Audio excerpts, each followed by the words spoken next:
আমার ভাগ্নেকে ছোট মনে করে আমি তার সব কাজই নিজের হাতে করে দিতাম। একদিন বাড়িতে কেউ ছিল না, তখন হঠাৎ করে আমার ভাগ্নে তোয়ালে পেঁচিয়ে আমার ঘরে দৌড়ে এলো। এসে বলল, মামি আমি অনেক ব্যথা পেয়েছি বলেই সে আমার বিছানায় শুয়ে পড়ল। সে বলল, মামি কি দেখছ? আমি ভাবলাম সত্যিই কিছু ঘটেছে, তাই তার কাছে গেলাম। কিন্তু যখন আমি তাকে দেখতে গেলাম, হঠাৎ করে সে আমাকে তার যে ছেলেটিকে আমি এতদিন নির্দোষ মনে করতাম, সে মুহূর্তের মধ্যেই এমন কিছু ঘটল যা আমি কল্পনাও করিনি। ১৯ বছর বয়সে আমার বিয়ে হয়। আমি অনেক সুন্দর দেখতে। বাইরে বের হলে সবাই আমার দিকে চেয়ে থাকত। মনে হতো তারা আমাকে কিছু বলতে চায়, কিন্তু আমি কাউকেই পাত্তা দিতাম না। বন্ধুরা রেডি থাকো, আজকের গল্পটা অনেক স্পেশাল হতে চলছে।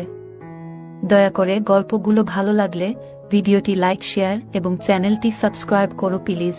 আমার বিয়ে হয়েছিল আমার থেকে অনেক বড় একজন মানুষের সাথে। যখন আমার বয়স ছিল ১৯ বছর, তখন আমার স্বামীর বয়স ছিল ৩৫ বছর। আমার পক্ষে এত বড় বয়স্ক স্বামীকে পছন্দ করা খুবই কঠিন ছিল। তাকে দেখলেই আমার রাগ হতো এবং ধৈর্যের বাঁধ ভেঙে যেত। আমি দেখতে বেশ সুন্দরী ছিলাম, আর আমার স্বামী আমার সৌন্দর্য দেখে সবসময় খুশি হতেন। কিন্তু আমি তাকে কখনো আমার কাছে আসতে দিতাম না, এমনকি একই বিছানায়ও শুতে দিতাম না। ধীরে ধীরে আমার মধ্যেও জীবনে একজন মানুষের প্রয়োজন অনুভূত হতে লাগল, কিন্তু কোনোভাবেই আমি আমার সেই বয়স্ক স্বামীর কাছাকাছি যেতে পারতাম না। আমার একাকী জীবন কাটছিল। এমন সময়ে হঠাৎ করে আমার নন্দের ছেলে, অর্থাৎ আমার ভাগ্নে আমাদের বাড়িতে এলো। তার নাম ছিল কুনাল।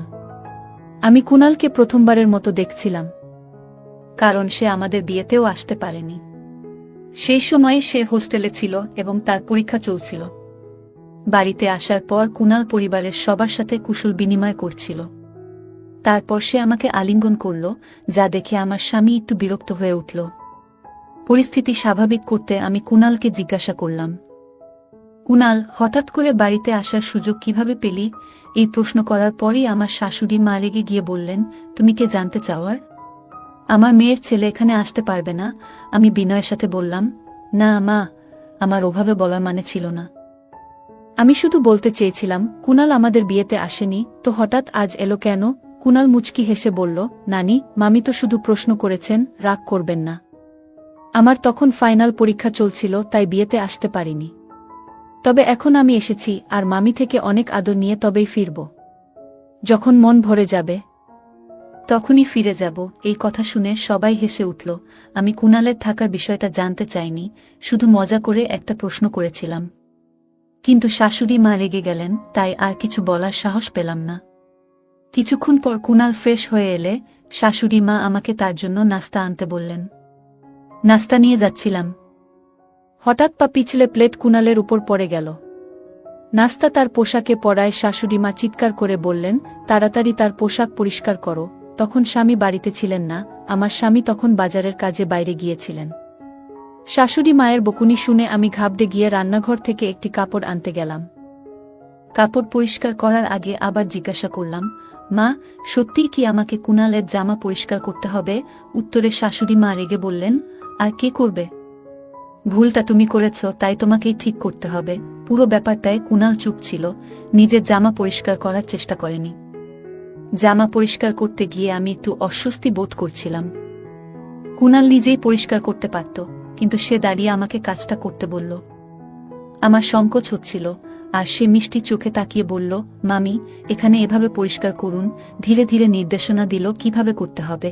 ঠিক তখনই আমার স্বামী ফিরে এলেন এবং আমাকে এই কাজ করতে দেখে রেগে বললেন, তুমি এটা কেন করছো? তখন আমি তাকে সব খুলে বললাম, আমি ইচ্ছা করে এটা করছি না, শাশুড়ি মায়ের নির্দেশেই করছি। আমার স্বামীর নাম রাজু।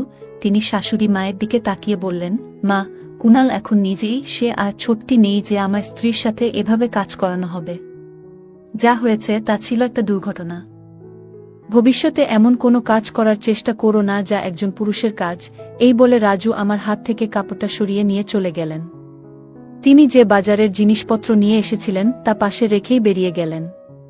এরপর আমি সেই জিনিসপত্র নিয়ে রান্নাঘরে চলে গেলাম। কুনাল ও আমার পিছু পিছু এলো। নল থেকে হাত ধোয়ার সময় সে আস্তে আস্তে কিছু বলছিল, যেন তার মনের মধ্যে কিছু ভারী কষ্ট জমে আছে। আমি শুনলাম সে বলছিল, এখান থেকে চলে যাব। আমি অবাক হয়ে বললাম, কুনাল, তুমি তো মাত্র কয়েক ঘন্টা আগে এখানে এসেছ। এত তাড়াতাড়ি চলে যাওয়ার কথা ভাবছ কেন? তখন কুনাল বলল, আমি তো বাইরের মানুষ, তাই হয়তো এখানে থাকার কোনো মানেই নেই। মামিও আমাকে হয়তো বাইরের লোক মনে করেন।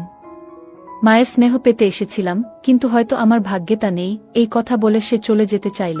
আমি তখন হঠাৎ করেই তার হাত ধরে ফেললাম। হাতটা একটু জোরে টেনে ফেলায় সে আমার একেবারে কাছে চলে এলো। তখন আমি দ্রুত তাকে সরিয়ে দিয়ে বললাম, দুঃখিত, আমি ভুল করে ফেলেছি কুনাল, আমি ভুল করে তোমাকে টেনে এনেছিলাম। বলার পর আমি তাকে বোঝানোর চেষ্টা করলাম, কুনাল, রাজুর কথাগুলোকে মন থেকে নিও না। আসলে আমি আমার স্বামীকে তেমন গুরুত্ব দিই না। সে শুধুমাত্র সম্পত্তির জন্য আমার পেছনে ঘুরে বেড়ায়। তোমার পোশাকে কিছু পড়লেও আমি পরিষ্কার করতাম, যেমনটা তোমার জামাকাপড় পরিষ্কার করেছি। যদি সত্যিই আমার কাছ থেকে আদর স্নেহ পেতে চাও, তবে এখানেই থাকো। না হলে রাজুর কথাগুলো মনে রেখে চলে যেতে পারো। এরপর বললাম, দেখো এখন কি করবে? আমার কথা শুনে কুনাল বলল, মামি, সত্যি বলতে আপনার কথাগুলো শুনে আমার সব রাগ গলে গেল। এখন শুধুমাত্র আপনার জন্যই এখানে থাকব। আপনি যদি বলেন, তবে এখন থেকে আমি আপনারই। বলেই সে আমাকে আলিঙ্গন করল। কুনালের এমন ছোট ছোট কথাগুলো আমার মনে প্রভাব ফেলছিল। চোখের পলকেই 5 দিন কেটে গেল। এই কদিনে কুনাল বাড়ির একজন সদস্য হয়ে উঠেছিল। প্রতিদিন সকালে আমার স্বামী তাকে দোকানে নিয়ে যেতেন।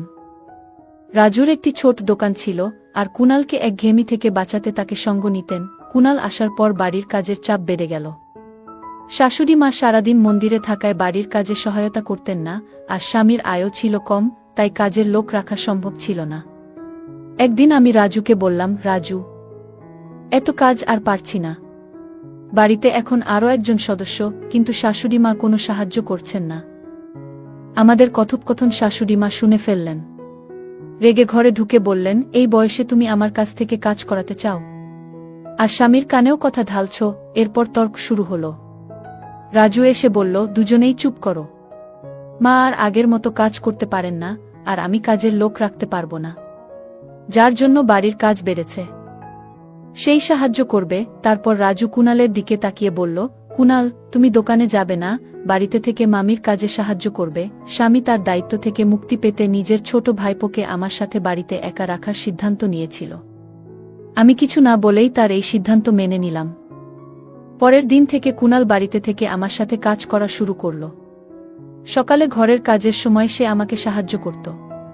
নাশতার পর শাশুড়ি মা মন্দিরে চলে যেতেন আর রাজু দোকানে বেরিয়ে যেতেন। তাদের যাওয়ার পর আমি নাশতা করতাম এবং কুনাল আমার সাথে বসে খেত। কুনালের কিছু আচরণ আস্তে আস্তে আমার নজরে আসতে শুরু করেছিল। যখন শাশুড়ি মা ও রাজু বাড়িতে থাকতেন, তখন সে দূরত্ব বজায় রেখে কাজ করত। কিন্তু যেই তারা বেরিয়ে যেতেন, কুনাল আমার অনেক কাছাকাছি চলে আসত। তবে ভালো দিক ছিল যে শাশুড়ি মা যে কোনো সময় বাড়ি ফিরে আসতেন, আর এই ভয়ে কুনাল কিছুটা সতর্ক থাকত। সকালের দিকে যখন শাশুড়ি মা ও রাজু বাইরে যেতেন, তখন কুনাল মাঝে মাঝে আমার কাছে তার ব্যক্তিগত কাজের জন্য বলত। যেমন সে যখন গোসল করতে যেত, আমাকে বলতো তার কাপড় বিছানায় গুছিয়ে রাখতে। তার সাহস এতটাই বেড়ে গিয়েছিল যে একদিন সে আমাকে বলল, মামি, আজ তুমি শাড়ি পরে আসো, শাড়িতে তোমাকে অনেক সুন্দর লাগে। আমি এইসব বিষয়গুলো উপেক্ষা করছিলাম, কিন্তু তার আচরণ ক্রমশ বাড়ছিল। একবার সে বলল, মামি, গোসলের জন্য বালতিতে জল ভরে দাও। সেদিন আমি রান্নার জন্য সবজি নিয়ে বেশ বিরক্ত ছিলাম, তাই গোসলের জন্য খুব গরম পানি ভরে রেখেছিলাম। কিছুক্ষণ পরে কুনাল বাথরুম থেকে দৌড়ে আমার ঘরে চলে এলো। তার গায়ে শুধু একটি তোয়ালে জড়ানো ছিল। সে ঘরে ঢুকে বলল, মামি, আমাকে পুড়ে যাওয়া মলম লাগিয়ে দেও, খুব গরম লেগে গেছে। আমি তখন বুঝতে পারলাম আমি রাগের মাথায় অত্যধিক গরম পানি দিয়েছিলাম, আর সে হয়তো পানি পরীক্ষা না করেই গোসল শুরু করেছিল। কুনাল আমার দিকে এসে বলল, মামি, খুব জ্বালা করছে, কোনো ক্রিম বা কিছু আছে কি? একটু লাগিয়ে দাও। সে তার পা দেখালো যেখানে সে বলছিল পুড়ে গেছে। আমি একটু নার্ভাস হয়ে গেলাম এবং বললাম, আমার ভুল হয়েছে, রাগের মাথায় এমনটা করিনি। আমি কুনালকে বললাম, আমার উচিত ছিল না এত গরম পানি সেখানে রাখা, কিন্তু তুমিও তো আগে দেখে নিতে পারতে পানিটা কতটা গরম। কুনাল হেসে বলল, এসব বাদ দাও, আগে আমার পায়ের দিকে তো দেখো। আমি তখন লজ্জা আর অস্বস্তিতে আস্তে আস্তে তার পায়ের তোয়ালেটা সরাতে লাগলাম। দেখি তার হাঁটুর উপরে কিছুটা জ্বলে গেছে। একজন তরুণ ছেলেকে এভাবে স্পর্শ করতে গিয়ে আমি একটু অস্বস্তিতে পড়ে গেলাম। তোয়ালেটা সরানোর আগে একবার কুনাল এর দিকে তাকালাম। তার চোখের চাহনি দেখে আমি একটু দূরে সরে গেলাম। তারপর বললাম, তুমি মিথ্যে অভিনয় করছো, তাই না? কুনাল বলল, মামি, আমি জানতে চাইছিলাম তুমি রাগ থেকে এটা করেছো নাকি আমার জন্য চিন্তিত ছিলে। আমি তো শুধু তোমার সাথে একটু মজা করছিলাম। তার কথায় আমি রেগে গেলাম। হঠাৎ সে আমার হাত ধরে তার দিকে টেনে নিল আর চোখে চোখ রেখে বলল, মামি, আমি তোমার কাছে কেমন? তার প্রশ্নটা অদ্ভুত লাগলো। আমি বললাম, কুনাল, এটা তুমি কি করছো? আমি তোমার মামি, এটা ভুলে যেও না। আমার হাত ছেড়ে দাও, না হলে আমি তোমার মামার কাছে অভিযোগ করব। কুনালের প্রতিক্রিয়া ছিল, মামা আমাকে এখান থেকে বের করতে পারবেন না। তার এই কথায় আমি আরো অবাক হয়ে গেলাম। এরপর সে আমাকে আরো কাছে টেনে নিল, এতটাই কাছে যে আমি নিজের স্বামীর সাথেও এতটা ঘনিষ্ঠতা কখনো অনুভব করিনি। কুনালের এমন আচরণে আমি কিছুটা দুর্বল হয়ে পড়ছিলাম। ঠিক তখনই বাইরে থেকে শাশুড়ি মা জোরে ডাকলেন, বুমা। সেই মুহূর্তে শাশুড়ি মায়ের কণ্ঠ আমার কাছে আশীর্বাদের মতো শোনাল, কারণ তার ডাকে আমি কুনালের হাত থেকে রেহাই পেলাম। শাশুড়ি মা আসার পর কুনাল আমাকে ছেড়ে কিছুটা দূরে সরে গেল। রাতে আমি মনে মনে সিদ্ধান্ত নিয়েছিলাম যে এই বিষয়ে আমার স্বামী রাজুর সঙ্গে কথা বলবো। শোয়ার আগে রাজু হঠাৎ বলল, তোমার তো এখন কাজের চাপ কিছুটা কমে গেছে, তাই না? কুনাল তো তোমাকে সহায়তা করছে। তাই তো। আমি কিছু বলার আগেই কুনাল আমাদের ঘরে এসে ঢুকল এবং হাসতে হাসতে বলল, মামা, তুমি কেন ছোটদের মতো দুধ খাচ্ছ? আমি মজা করে উত্তর দিলাম, তোমার মামার শরীরে ক্যালসিয়ামের ঘাটতি আছে, তাই দুধ পান করেন। এতে কোনো সমস্যা আছে? এটা আমাদের ব্যক্তিগত বিষয়, তোমার এখানে থাকা জরুরি নয়। এরপর কুনালকে বাইরে যেতে বললাম। আমার এই কথায় আমার স্বামীর মুখে হাসি ফুটে উঠল। তারপর আমরা দুজনে ঘুমিয়ে পড়লাম। পরের রাতে আমি যখন রান্নাঘরে দুধের গ্লাস রাখতে যাচ্ছিলাম, তখন হঠাৎ কুনাল আমাকে টেনে তার ঘরে নিয়ে গেল। তার এমন আচরণ দেখে আমি রেগে গিয়ে বললাম, কুনাল, তুমি কি করছো? আমি তোমার মামি, এটা ভুলে যেও না। তুমি যদি 5 সেকেন্ডের মধ্যে আমার হাত না ছাড়ো, তবে আমি চিৎকার করব। কুনাল ঠান্ডা মাথায় বলল, মামি, তুমি মাইক নিয়েও চিৎকার করো, তোমার স্বামী শুনতে পাবে না। কারণ তাকে তুমি এমন দুধ খাইয়ে দিয়েছ যাতে ঘুমের ওষুধ মেশানো।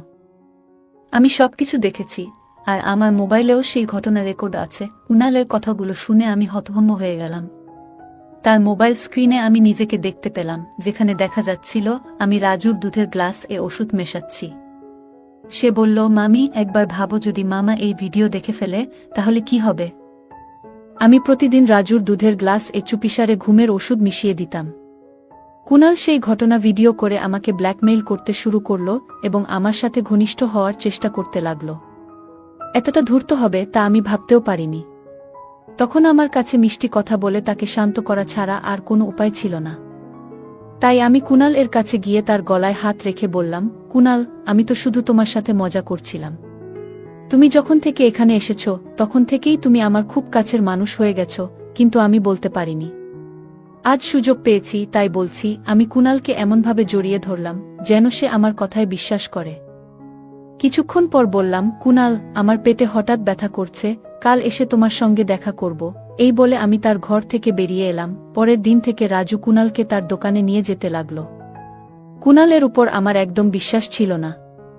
যদি সে ভুল করে কিছু বলে ফেলে, তবে রাজুর সামনে আমার অবস্থার কি হবে ভাবতেই পারি না। রাজু ও কুনাল দোকানে চলে যাওয়ার কিছুক্ষণ পর আমি দোকানের দিকে গেলাম, যাতে কুনাল এর উপর নজর রাখতে পারি। দোকানে ঢুকে দেখলাম সেখানে কেউ নেই। হঠাৎ সেখানে একটা গোপন ঘর দেখতে পেলাম, যা আমি আগে কখনো দেখিনি। আমি ভিতরে যেতে পারলাম না, কিন্তু সেখানে কারো কথা শোনা যাচ্ছিল। দরজার বাইরে কান পেতে শুনতে লাগলাম। রাজু কুনালকে বলছিল, তুমি কবে এটির চিকিৎসা শেষ করবে? যত তাড়াতাড়ি সম্ভব কাজটা শেষ করে তোমার টাকা নিয়ে এখান থেকে চলে যাও। কোনো মেয়ে আমার স্বামী কাকে এত ভালোবাসে? কিছুই বুঝতে পারছিলাম না। এর মধ্যেই কুনাল বলল, তুমি আমাকে এই মেয়েটার চেহারা দেখাচ্ছ না কেন? একে? কিন্তু রাজু তাকে চুপ থাকতে বলল। আমার সন্দেহ ছিল না যে কুনাল আমার সম্পর্কে কিছু বলেনি। হঠাৎ তাদের বেরিয়ে আসার শব্দ শুনে আমি দ্রুত দোকান থেকে বেরিয়ে বাসায় ফিরে এলাম। তারপর ঠিক করলাম, আজ রাতে রাজুকে ঘুমের ওষুধ না দিয়ে কুনাল এর ঘরে যাব এবং কুনাল এর বিরুদ্ধে মিথ্যে অভিযোগ তুলে রাজুর সামনে তাকে একেবারে ফাঁসিয়ে দেব, যাতে সে কুনালকে চিরদিনের জন্য বাড়ি থেকে বের করে দেয়। সন্ধ্যায় যখন রাজু বাড়ি ফিরল, আমি তাকে শাশুড়ির ঘরে যেতে দেখলাম। তার মুখে চিন্তার ছাপ ছিল। সে ঘরে ঢোকার পর আমি দরজার পাশে কান পেতে দাঁড়ালাম। রাজু শাশুড়িকে বলছিল, মা তুমি সারাদিন এত ফোন কেন করছিলে? এমন কি ঘটেছে? শাশুড়ি বললেন, এটা ভূমিকম্পের মতোই বড় একটা ঘটনা। তোমার বিয়ের 1 মাস হতে চলল, এখনো কোনো সুখবর পাওয়া যাচ্ছে না। তুমি কি ঠিক আছো নাকি? সন্ধ্যার পর শাশুড়ি আমাকে কিছু বলতে যাচ্ছিলেন, হঠাৎ পেছন থেকে কুনাল ডেকে উঠল, মামি। কুনালের কথা শুনে শাশুড়ি চুপ হয়ে গেলেন। তার মনে হয়েছিল যে আমি বাইরে আছি। আমি তার কথার প্রতিক্রিয়া না দেখিয়ে সরাসরি রান্নাঘর